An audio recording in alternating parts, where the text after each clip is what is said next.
me today. Okay, I'll just got that. Yep. Okay. So today, I need to get my PowerPoint slides up. Are you able to share screen? Yes, share screen. Yeah, where are they? There we are. Okay. Yeah, that's great. Okay, can you see that? Okay. Perfect, yeah. Yeah. Okay, that's great. So today I'm going to talk about the Security Council, and my talk is titled "The Security Council Challenges Reform and Other Ways Forward." And this looks at, I think, what's been a perennial problem with the Security Council, but has come into much sharper focus recently with the war in Ukraine. We have, for example, the statement made last year by the Ukrainian representative on the Security Council, calling it a broken pillar of the United Nations system. Now, these sentiments are not new, and these sentiments have been around for a long time, but they have recently come into sharper focus, and events like the war in Ukraine have strongly made this argument: what is wrong with the Security Council? How can it be fixed? How can we actually have a body that is effective in this way? So my talk will give a little introduction to the Security Council, just to give an outline of what we're talking about and what the issues are. And then we'll look a little bit at efforts to reform and perhaps some of the models that you could adopt for reform. So first of all, just a little introduction to the Security Council, just to give a bit of context to everyone. So the Security Council is a 15-member organ of the United Nations. It's one of the principal organs of the United Nations. It exists alongside the other principal organs, but as we can see, it is actually, in comparison, notably smaller than them.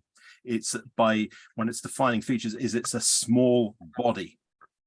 And under the Charter, the Council has primary responsibility for the maintenance of international peace and security, and acts on behalf of UN members in this regard.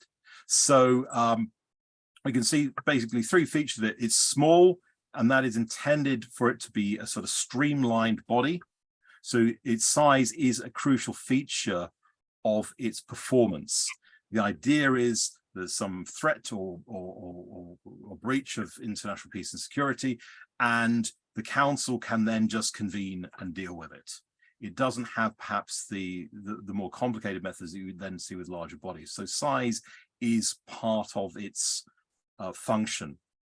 It acts on behalf of the UN members. So although it's a small body, its position in the Charter is justified by its representativeness.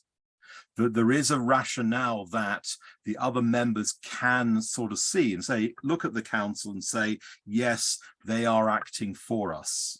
So that's a sort of crucial feature. The other feature you can see from Article 24, it has primary responsibility. It's not the only body that can address international peace and security, and arguably the other organs do so in their own way, but the Council is considered to have the lead within this particular system. In terms of its powers, the Council has even more powers than this, but just to sort of highlight the sort of big ones, these are the Chapter 7 powers. These are the enforcement powers. It can determine these particular concepts, that there's a threat to the peace, a breach of the peace, or an act of aggression. Again, these are quite different concepts. I won't go into exactly what they mean, but those are the things it can determine. If it has determined that one of these things can take place, then this activates enforcement powers for the Council. The Council can indicate provisional measures. The Council can indicate measures that don't involve force, and it can indicate measures then that do involve force. The ability to determine measures that involve force, of course, is a unique power to the Council. Not even states have the authority to use force except in a limited context of self-defense or being authorized by the Security Council. So this ability to actually proactively authorised force is a distinctive and unique feature of the council, and this gives it, of course, considerable power. In terms of the legal framework, the other important thing about the council, and this again contrasts with other UN organs. You didn't miss much. Okay. They're going through the different legal framework. Okay. So Article 25, there's a duty to accept and carry out the decisions of the council in accordance with the present charter. They take priority over other states' obligations, and indeed there's an obligation for non-members to be made to comply. In terms of the composition of the council, and this of course is the key feature of what we're going to be discussing. It consists of 15 members, 5 of which are the permanent members. They have permanent seats and a veto, and then you have 10 non-permanent members who are elected on for 2-year terms. And this is the current composition of the council. Now, one of the striking features of this, of course, is that this creates an unequal treatment for UN members. This contradicts one of the principles of the United Nations, which is that its members enjoy sovereign equality. And indeed, the first principle of the organization is to respect the sovereign equality of its members.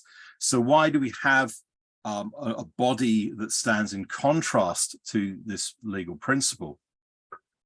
There are a number of justifications for this from international relations theory. We could look at a realist perspective and say that the council reflects the power of particular states, that the UN system is not exclusive, an exclusive way in which they can exercise that power, and that perhaps, for example, if they're not brought within the system, then they will act outside it and undermine it and perhaps destroy it. We could take a functionalist perspective and say that the privileges accorded to certain actors are necessary for the performance of the purposes of the Charter. So the purpose of the Charter is maintaining international peace and security. If you have certain actors who are able to assist in that function, then it may be necessary to give them better access, a better position in order to contribute to that particular purpose. So the functionalist argument is that the P5 have the greatest military capabilities and therefore they can contribute most to UN action in the field of peace and security.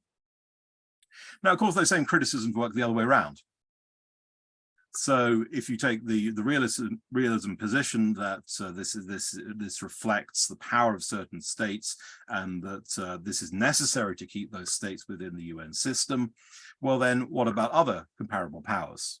And as we'll see very shortly, you have other powers that can say, well, we are comparable to other P5 countries, so why not us? On the functionalist argument, again, you have the same argument being made by states. You have other comparable powers if special privileges are needed for certain powerful states to contribute to the Security Council's role. Then if you're going to bring those states in, why not bring other states who have equal capabilities? Also you could make a functionalist argument that giving or sort of putting a small number of states on a pedestal actually undermines the functions of the council. We could point in particular to the veto, and that actually the council is unable to work because of the particular privileges given to a small number of countries. You could argue that by putting priority, or by putting so much emphasis on a very small number of states, you're actually not engaging or effectively engaging a wider number of states who might also be able to help with the functions of the council. So from a functionalist argument, actually things cut both ways. The functionalist argument for the P5, there's also a very strong functionalist argument against the P5 for widening participation. And then you have arguments of representation.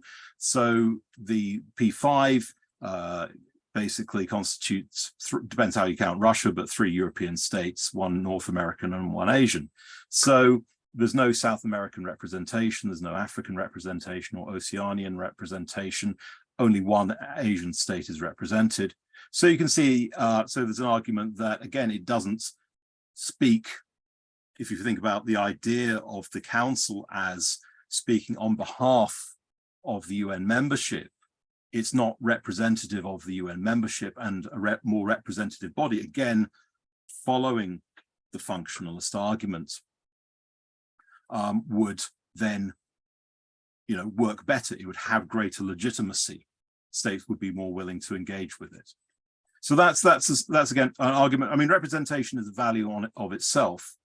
It makes the organization legitimate. It makes the Security Council legitimate.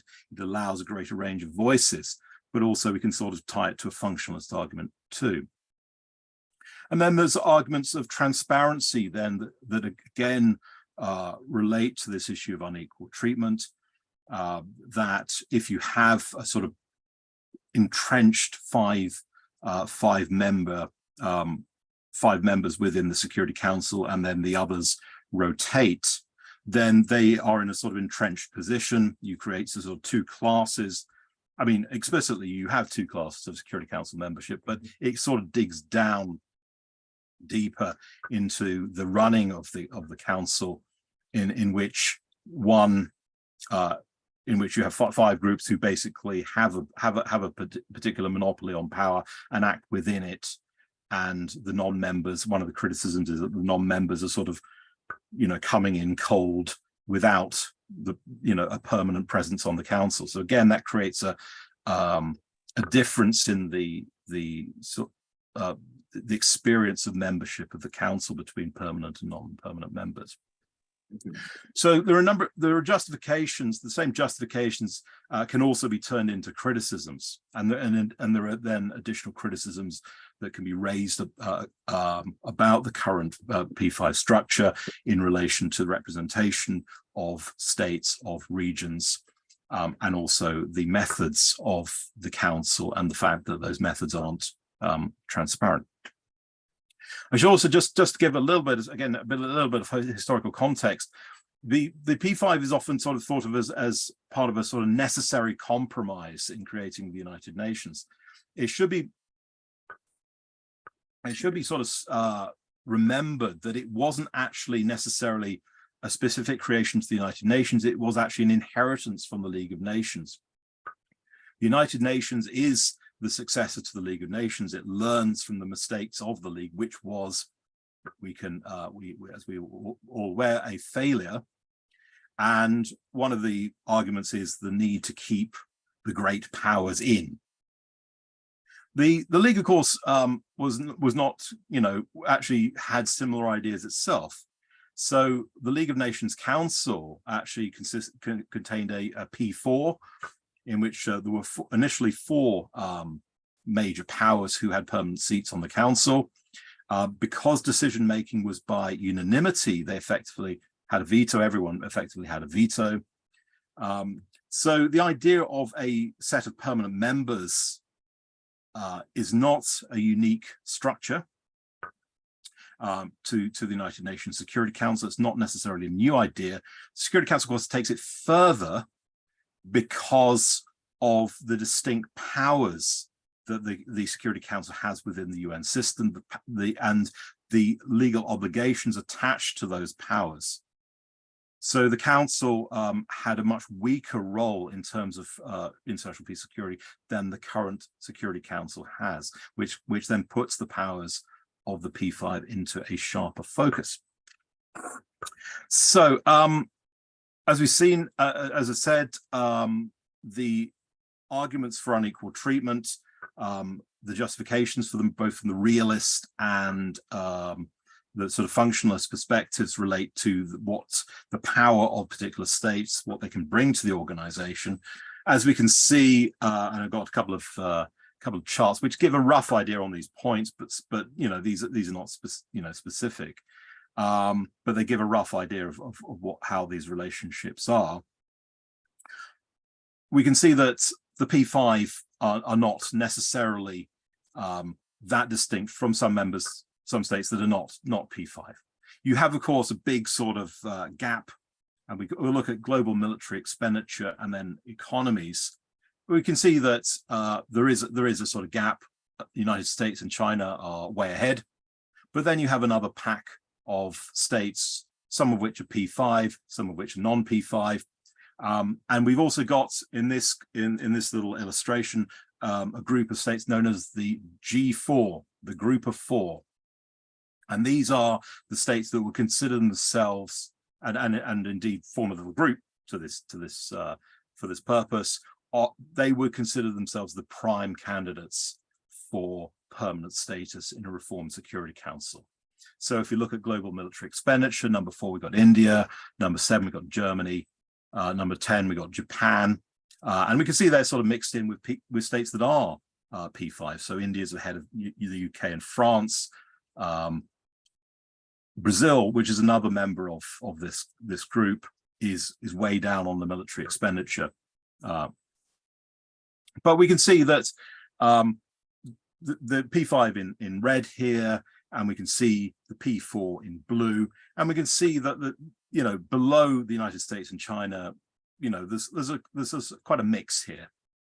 It's not clear that the current members of the P5 are way ahead of the P4. In fact, what we see is that they're sort of mixed together in terms of their capabilities. A similar point could be made with the size of the economy. So if we talk about military expenditure, of course, military expenditure doesn't necessarily translate to capacity, but it gives you some sort of sense of where they are. In terms of economics, again, United States and China way ahead, and then you have a sort of pack, Japan, Germany, India, then the United Kingdom, France, and then Russia down behind them. Brazil, again, quite a bit further down. But also, if we look at the economies and also to some extent with the military expenditure, we've got some states in red that are P5. We got some states in blue that are P4. So these would consider themselves the prime candidates for permanent seats. But we can also see some other states in there, which are not in the, not in the G4, not P4, G4, that are not in the G4. So in military expenditure, we also see South Korea up there.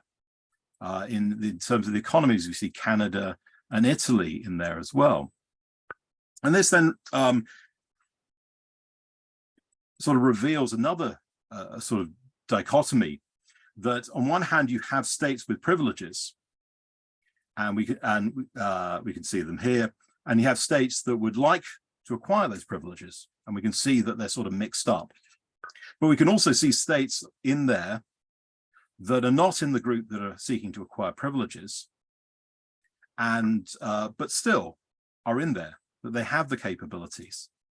So what we have, one of the features of Security Council reform, is that we do have the G4, powerful states, large economies, larger military capacity, that would consider themselves equivalent to the P5 and therefore deserving equivalent privileges. But we also see other states that also have many of those same features, that are in the ballpark, if you like, in terms of playing an important role.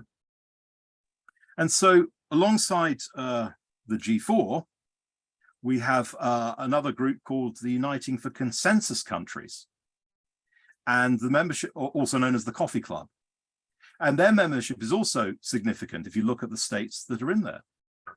So if you think the countries that are aiming for permanent membership, you've got Germany in Europe, Japan in Asia, India in Asia, and Brazil in South America. You've got other countries which might look at Germany saying, getting a permanent seat and say, but we're kind of important too. Countries like Italy, Spain, Turkey, or countries look at Brazil, countries like Argentina or Mexico, and say, well, why not us? Or, if Japan, why not South Korea? If India, why not Pakistan? So alongside the countries that would say, well, actually on the basis of our status, we deserve a permanent seat, you've got other states that also have capabilities. and might not necessarily see themselves as having the strongest case for permanent seats, but would then sort of resent the idea that other states that aren't necessarily an awful lot more capable of them would get those seats, get a permanent seat and get those privileges instead of them. So alongside the G4, you have another group of states known as Uniting for Consensus: Italy, Spain, Turkey, Canada, Pakistan, Argentina, Mexico, Colombia, South Korea. States who would see that actually we can play a role here, but actually going on about permanent seats actually goes against our interest. And so you have a second group of states who then sort of pull against the idea of expanding permanent membership, but it would instead actually prefer a larger, more robust non-permanent membership. So these are sorts of calculations you've got. You got a small group of states with privileges. They're being challenged by other states that believe, quite rightly, that actually in terms of their capabilities, they're equivalent. So why not give them the privileges too? But the idea of privileges itself then impacts on another level of states who would say, well, why them and not us?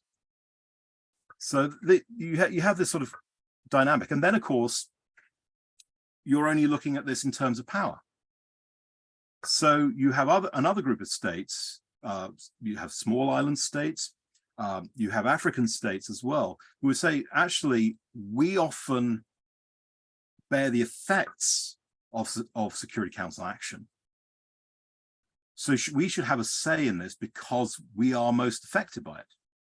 Why do we need to look at it necessarily as privilege reflecting power if it is about representation, if it is acting on behalf of the United Nations as a body? We should also look at what states contribute in different ways. That is not just about capabilities, it's all about how are you affected by the action of this particular body. So this is some of the context to reform. In terms of the mechanisms to reform, why is it so difficult? To reform the Security Council, you've got to amend the UN Charter. The procedure for that is laid out in Article 108 of the Charter. You need a 2/3 vote in the General Assembly, and then you need ratification by 2/3 of member states. That's not a painfully high threshold in itself, but you got to get all the P5 members included in that process. So each P5 member then would have a veto over any reform, which would then dilute their influence. So that's one of the problems that you have. Now, reform of the Security Council is not impossible. It has happened. And in 1963, the UN General Assembly passed a resolution, which then came into effect in 1965, which expanded the Security Council. So originally, the Security Council was 11 states.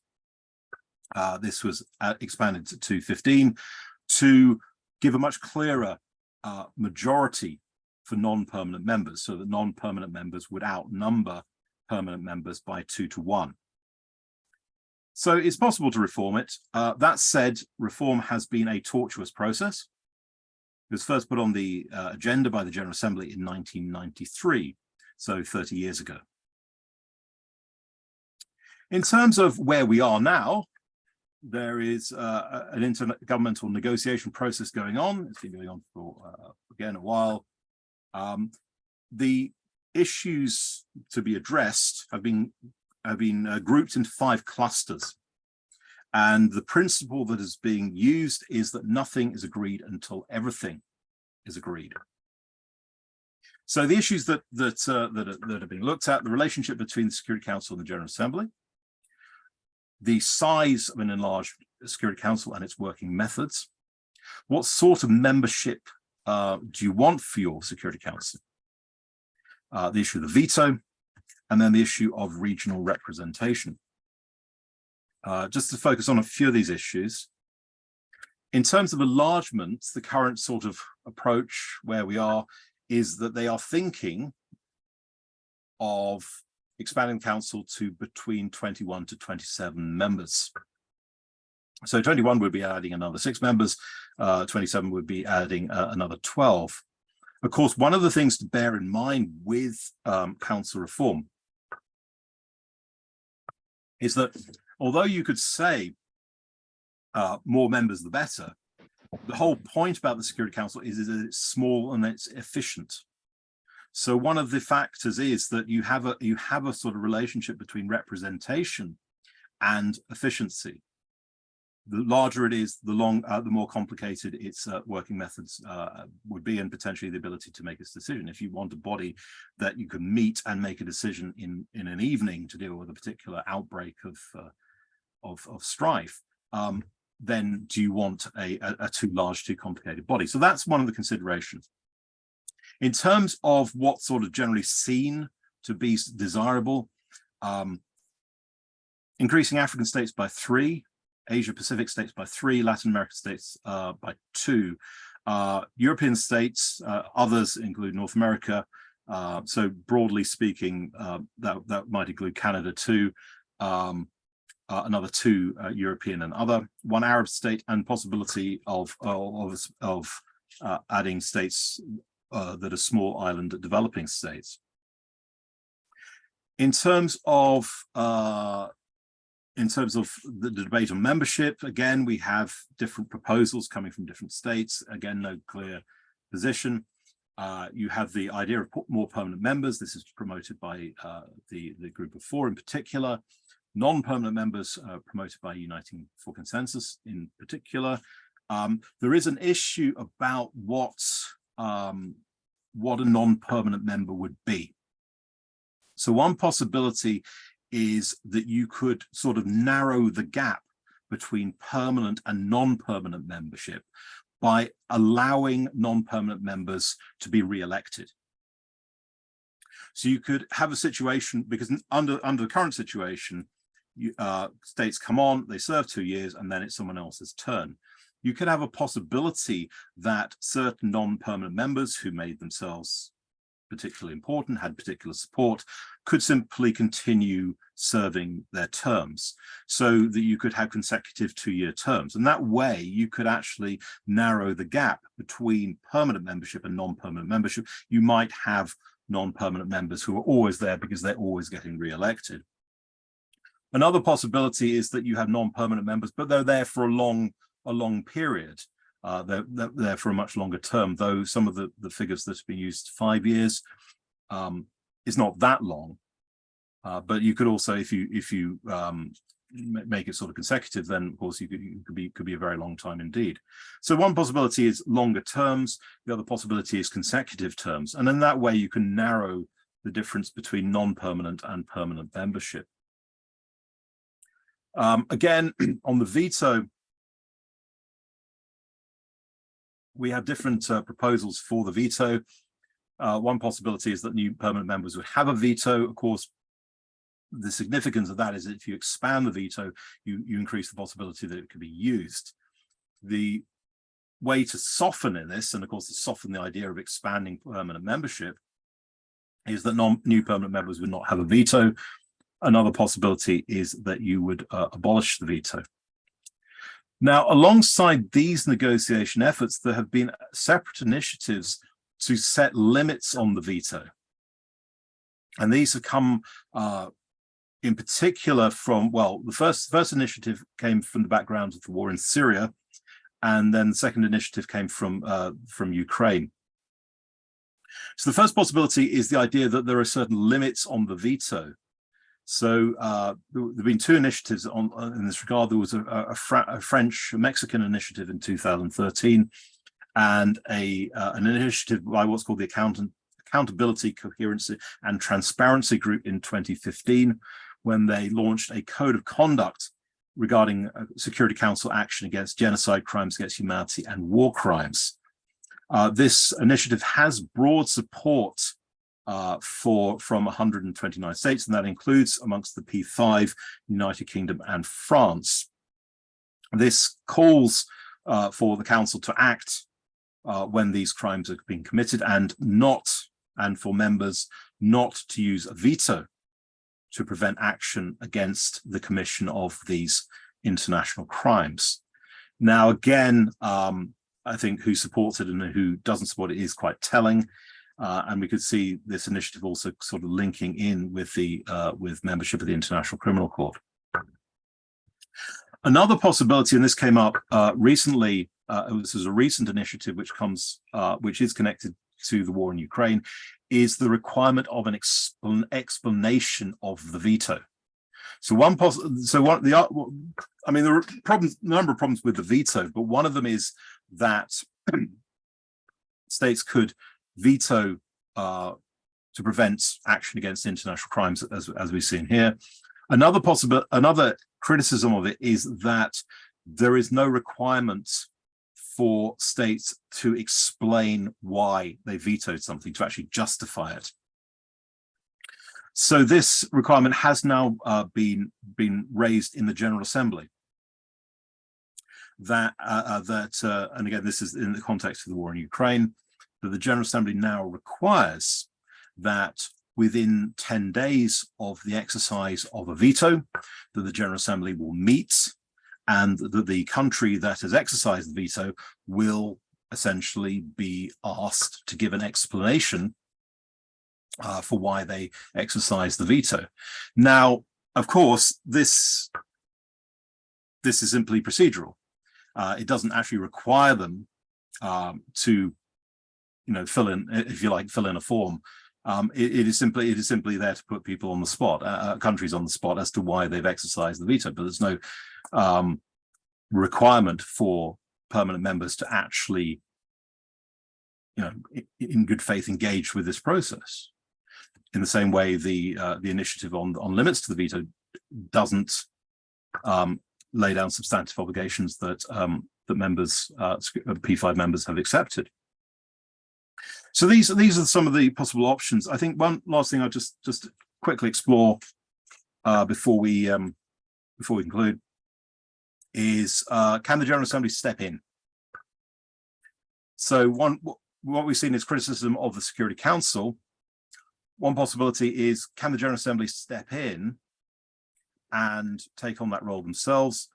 This authority has been exercised by the by the General Assembly under a process known as Uniting for Peace, which was first invoked in the Korean War.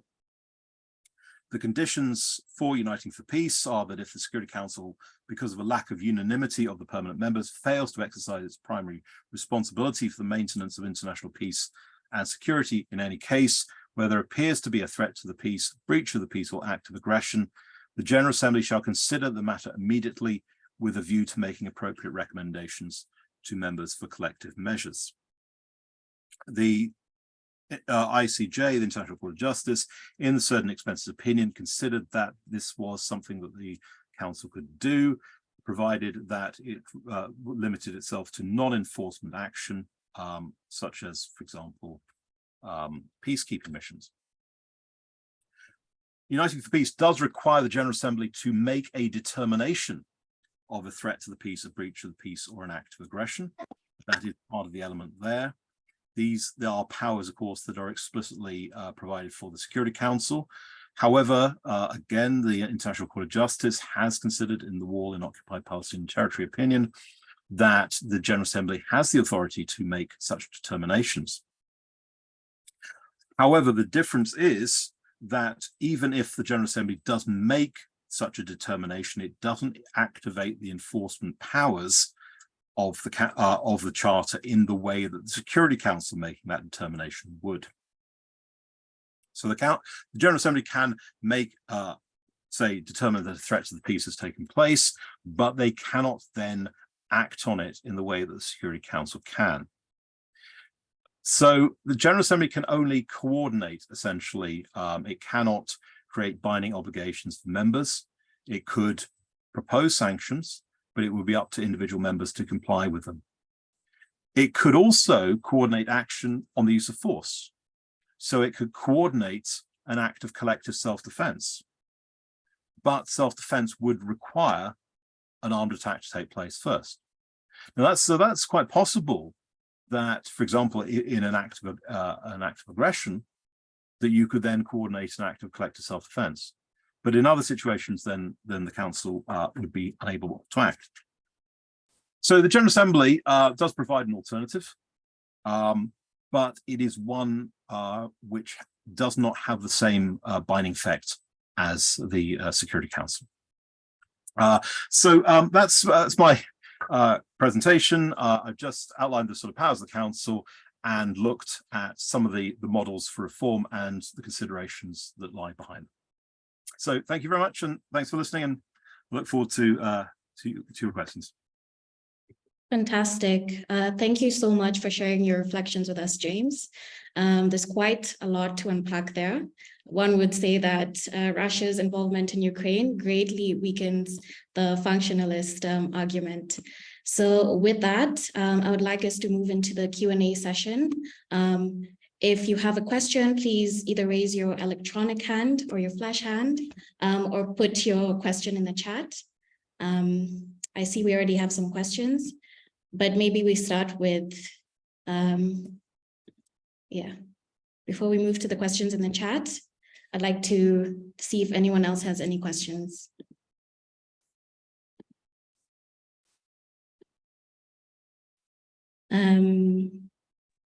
So I see that Hemachandra put something in the chat.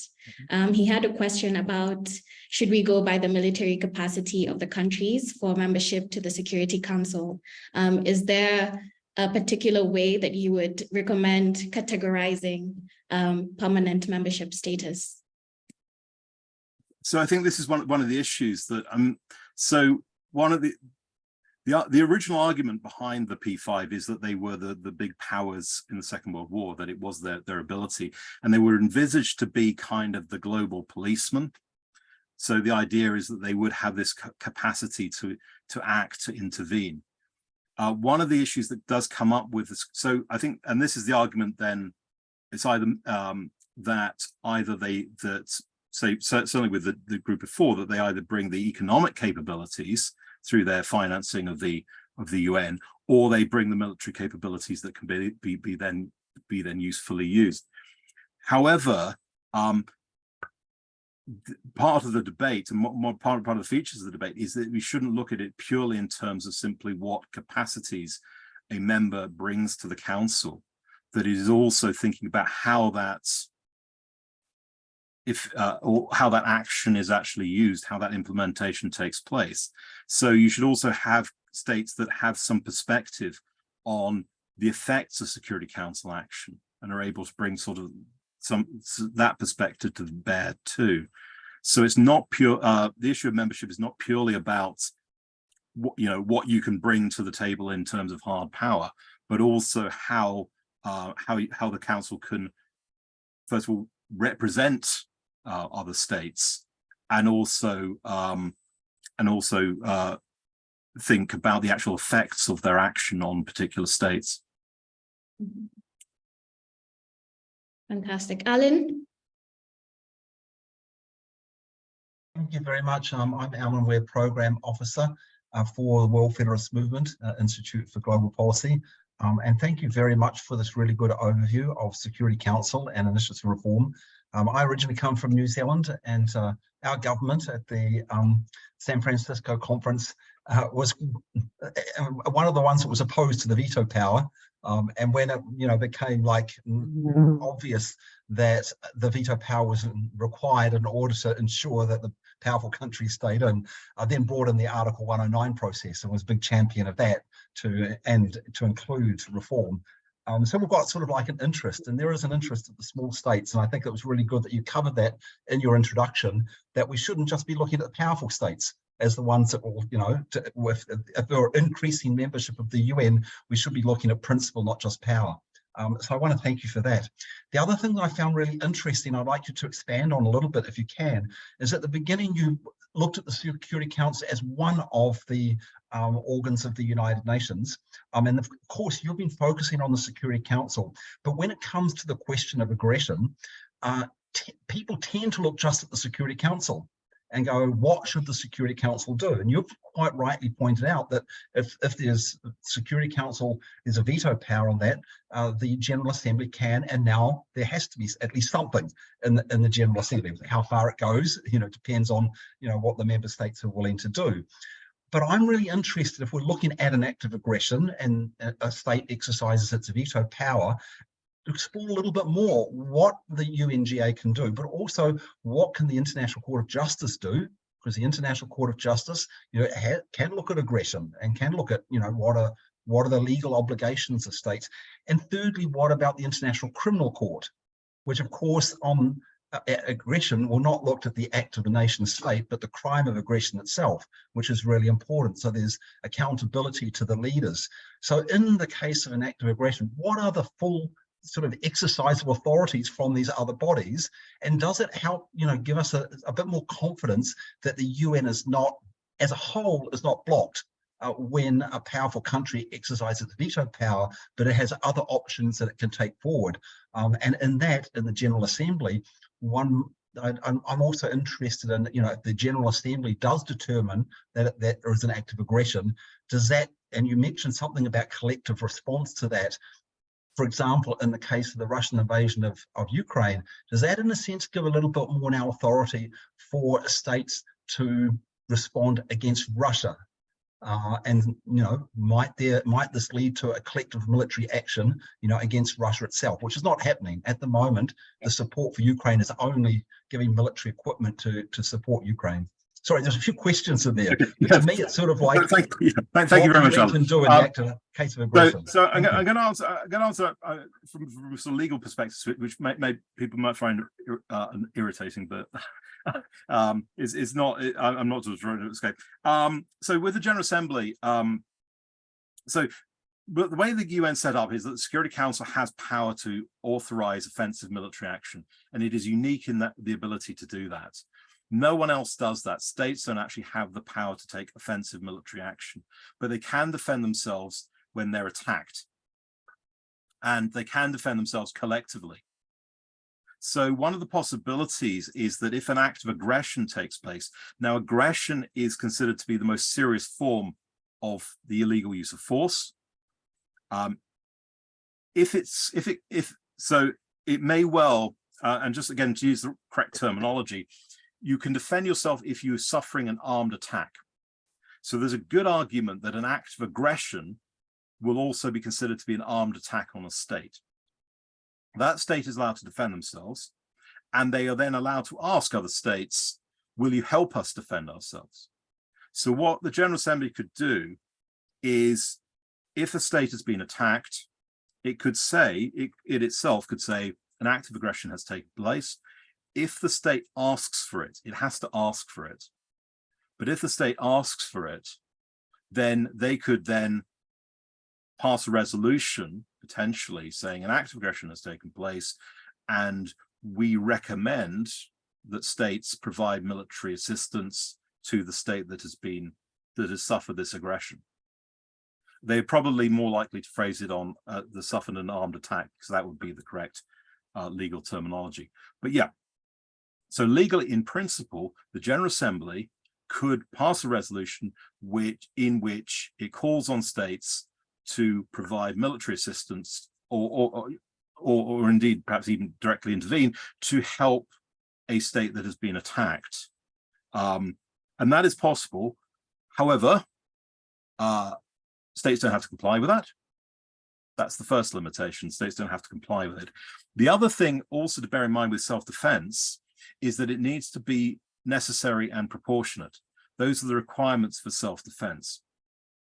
So although the General Assembly could provide, say, we can provide military action to help a particular state that has been attacked, they can do nothing more than help it defend itself, and in a proportionate way. So they couldn't then use this as a basis for a wider military intervention, for example. So that's the first possibility. So the General Assembly could authorize collective military action, but states would not be required to go along with it, and it would be limited to defending the state from an armed attack. The International Criminal Court, I'll go to the International Criminal Court before I go to the ICJ. The International Criminal Court recognizes the crime of aggression and has jurisdiction over it. However, the jurisdiction over the crime of aggression applies under a separate agreement known as the amendments under the Kampala agreement. This has a much smaller number of parties than the International Criminal Court as a whole. I haven't got precise figures, but I'm thinking it's something like 40. I don't know if anyone has a more accurate, but I'm getting 40 in my mind. But roughly that's the position. So you have a much smaller group of states who are parties to the International Criminal Court and have where there is jurisdiction over the International Criminal Court, where you can prosecute the crime of aggression rather than genocide, crimes against humanity, and war crimes, which the court as a whole has authority over. So the crime of aggression exists before the International Criminal Court, but only for a smaller group of parties to the court. If that makes sense, it's more limited than the other crimes. So in principle, yes, the International Criminal Court, there is some interaction with the Security Council. The Security Council does get an initial power to determine whether aggression has taken place. But if they don't, then the court can step in and say aggression has taken place, the crime of aggression has taken place, and we will prosecute certain individuals who were responsible for that aggression. So that power exists, but it only exists in relation to parties to the Kampala amendments. In terms of the International Court of Justice, the question then would be jurisdiction, I suppose, whether they could actually determine 45 states, yeah, for Kampala. So I was roughly right. I suppose the issue then is jurisdiction as to how would the court gain jurisdiction over an act of aggression. And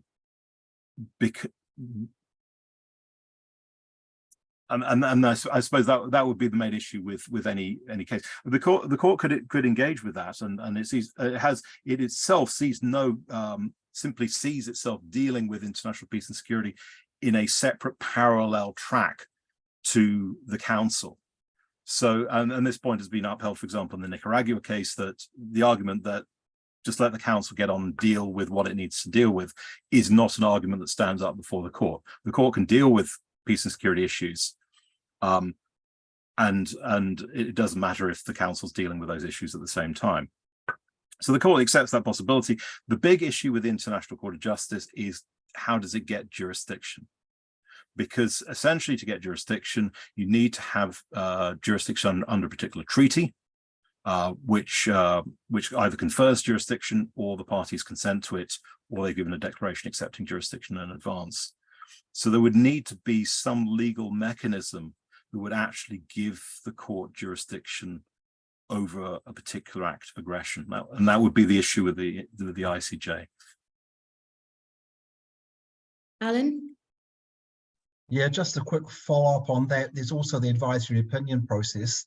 So which the UNGA, for example, could exercise if the parties or one of the parties has not accepted the compulsory jurisdiction, either through the declarations that have been given or through the treaties. Yes, that's another possibility that the General Assembly could ask, has an act of aggression taken place, for example? And you have examples of these sorts of advisory opinions which are pretty close to looking at the behavior of a particular state and saying, is this lawful? So we see this in the Chagos opinion, for example, over Britain's separation of the Chagos archipelago from Mauritius. That was a decision in 2019. The wall in occupied Palestinian territory opinion, 2004, again, very, very specifically aimed at Israel. So The advisory opinions don't, a lot of them are, some of them are more abstract in terms of stating a legal position, but some of them can be aimed against direct specific states. So it is quite possible for the General Assembly to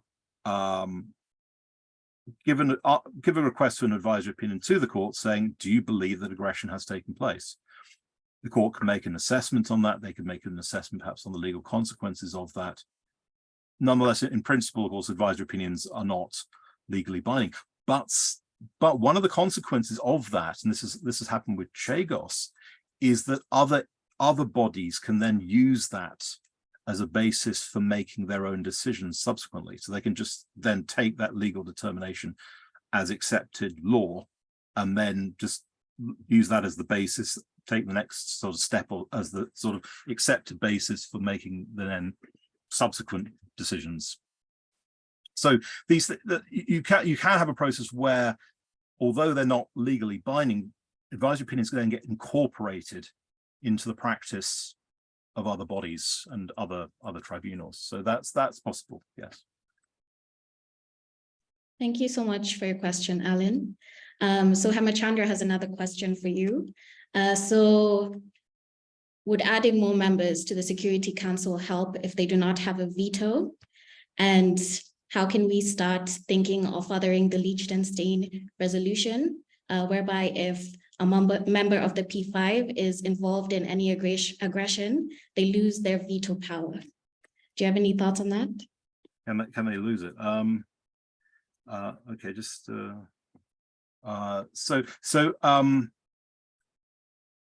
well, this is of course one of the, should they have a veto? This is of course one of the big questions about expansion, because one of the arguments is that the more you expand the council, the more vetoes that there are around, the less potential it has to act, the more possibilities that you have that the one state will find something objectionable, and the less ability to act. So this is one of the great paths of the resistance to expanding permanent membership. If it comes with a veto, then it's hard to argue that it makes the council more effective, because there will be more opportunities for states to veto it. Another possibility that's been raised again, but again, of course, the question is whether you could ever get it past the existing P5, is that you would need more than one state to exercise a veto. Veto couldn't be exercised individually. It would have to be exercised by a certain number of states. But again, you could just see a real problem in getting that past the current P5. So that's the main argument against an expansion of the veto. It just simply makes the council less effective. The argument for expanding the council, of course, is the argument that it makes it more effective. It makes it more representative. It makes it more legitimate. It gives it greater resources at its disposal and greater engagement from members. So that's the argument for expansion, and the veto, expanding veto, doesn't work with that. So what was the second part of the question? Sorry, I should have written that down. Can they? He has his hand up, so I'll just right, okay, yes. Hemachandra? You're on mute. What I was saying was, in the present situation, can the veto powers of Russia be suspended? Oh yes, could it be and suspended? transferred to another member of the Security Council, one of the non-permanent members, till the duration of the conflict is resolved? No. Essentially, Okay, at the moment, no. And this is, I mean, of course, the argument behind the council is this behind the veto, unfortunately, is very much that it allows these states to protect their interests. So Right. the reason why states use the veto is to protect their national interests. They also use them to protect their allies, but it allows them. Now you have, I mean, we have these initiatives. So we have the initiative to limit the use of the veto for mass atrocity crimes, and I think there's also a comment coming up about this, that if you use, you should not use your veto if mass atrocity crimes are taking place. But what we've seen is that amongst the permanent members, only Britain and France sign up to that. So they actually only agree. America perhaps is I mean, it hasn't signed up to it. There is some argument that it's slightly sympathetic to it, but it hasn't signed up to it. But at the moment, there is no legal mechanism to do this. There is a commitment to do this by some members and by a lot of states, but there's no legal mechanism by which you can argue that the veto itself is invalid because it was used to prevent atrocities. The legal argument is that you could possibly make is that the Security Council can't do anything to cause these atrocities. So there's an argument that if it were taking any action that, for example, would violate human rights, that could lead to international crimes being committed, that would be exceeding its legal powers under the UN Charter, and it would actually exceeding its powers under international law in general. That there's this idea of peremptory norms, that there are certain norms of international law that treaties cannot go against. So there's an argument against the Security Council acting. The problem with the veto, and this is what sort of struggled about is whether you can then say that the veto itself is then invalid. People have tried, but the idea of, and there is what's called the responsibility not to veto proposal, but that's had limited success. And there's very little sense that states actually see themselves as under an obligation not to use their veto in these circumstances, apart from the ones that have accepted this this code of conduct. What would you advise us as activists or campaigners for reforms? What should we do?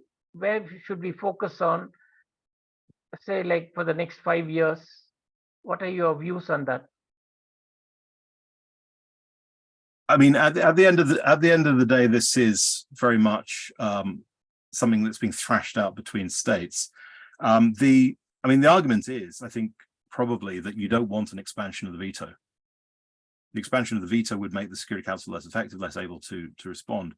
In terms of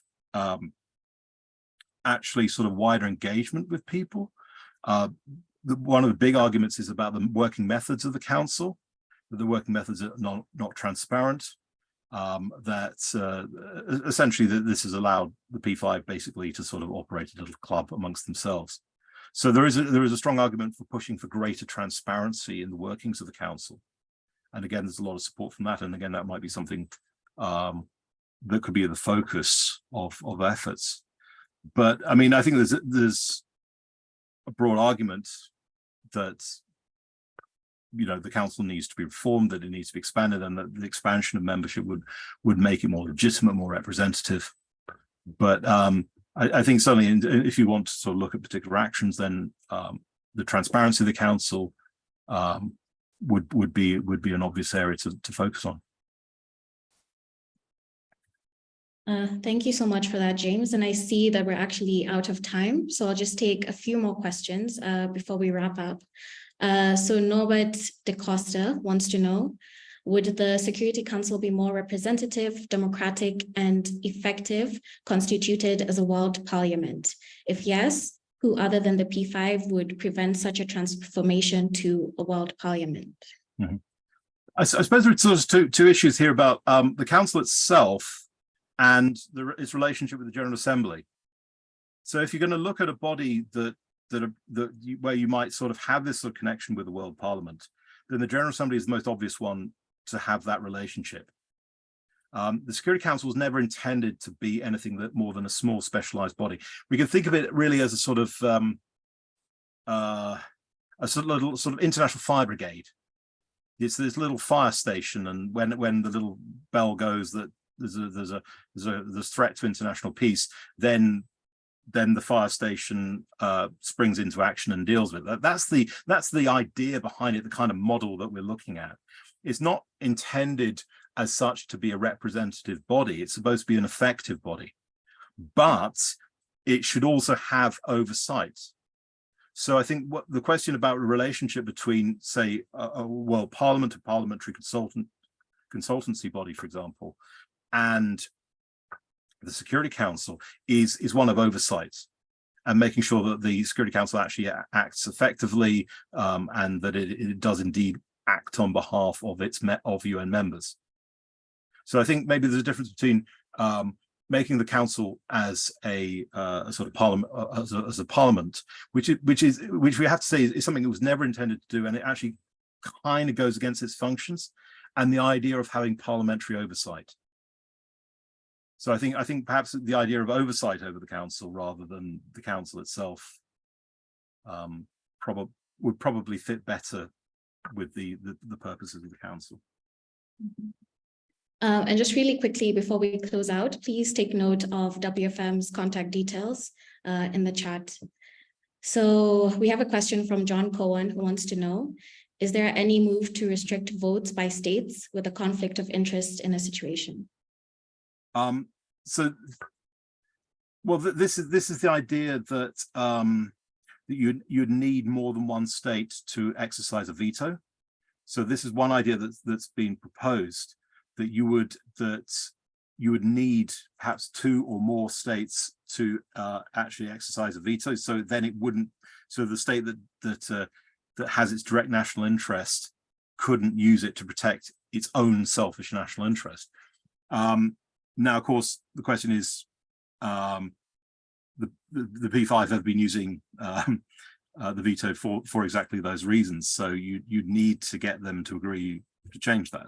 So that's the obstacle with that. What you have, with the other initiatives is to try and sort of at least make them explain it. But of course, at the end of the day, they're going to say what they're going to say, and it may be that they'll sort of stand up in the General Assembly within 10 days of exercising their veto and say, this is exactly why we did it. But equally, they may say whatever they want to say. There's no obligation even necessary for them to say anything meaningful at all. So we have that new process. So at the moment, there's very little oversight or limitations and what has emerged very recently. So this is a new process now, the idea that you actually have to explain yourselves when you exercise a veto. That's a very new concept. So we'll see how that develops. But at the moment, I mean, you have these models, but at the same time, to actually get them to work, to actually get the relevant amendments, you've actually then got to get the P5 to actually agree to them, which is then the problem, because they do use them for their national interests. Fantastic. And then we have Rebecca Shute, who wants to know what you think of the proposal preferred by some multiple councils, potentially including peace building, climate, and health security councils for more representative configuration of states in key areas. So the idea of having additional security councils. So, I mean, the Security Council itself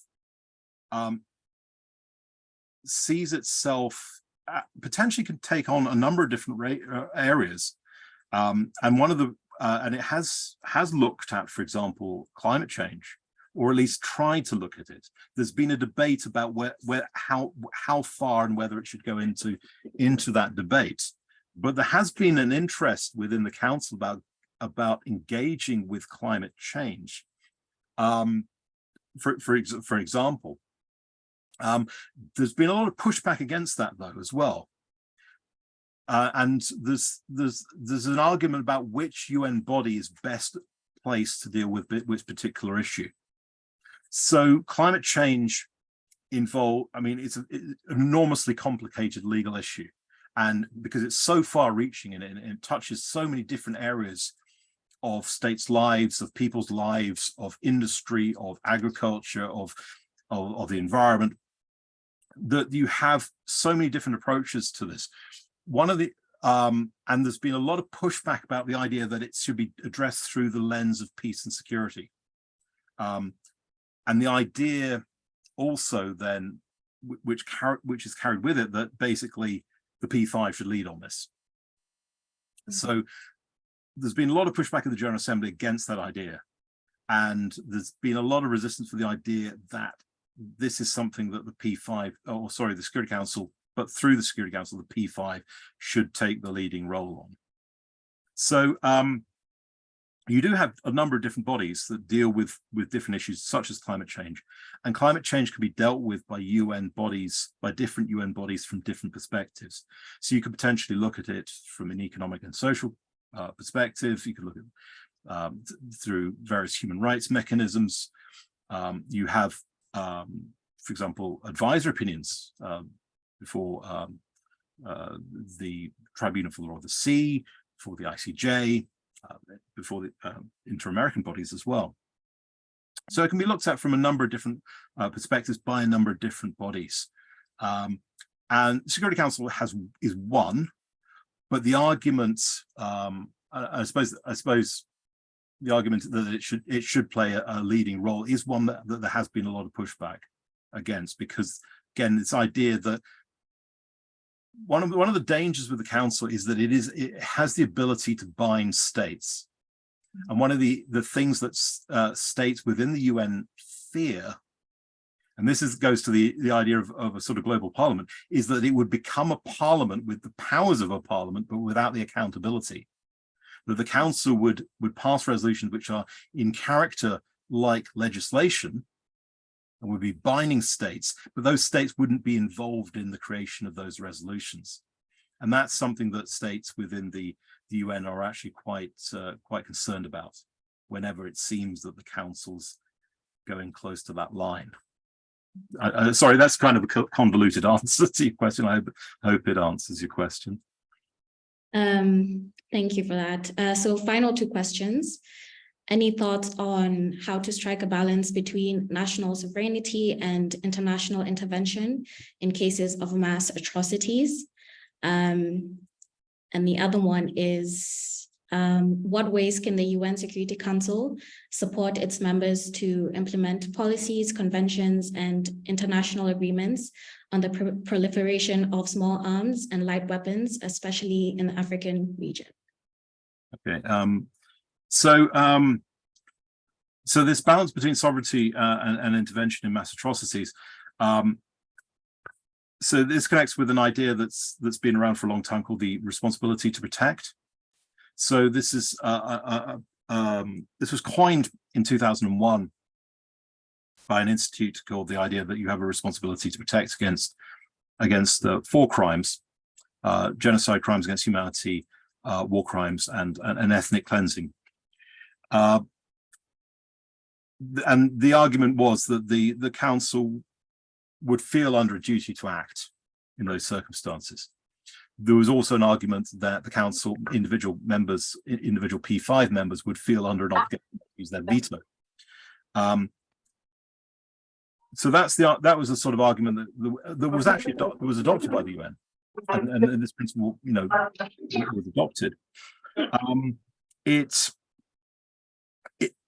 In terms of sort of how it's been played out and the actual, the testing of it, of course, it's taken a huge hit with Syria and Ukraine. Mics. James, please mute your mic. Oh, okay. Well, not you, the other James. Carry on. Oh, right. Okay. Okay. Yeah.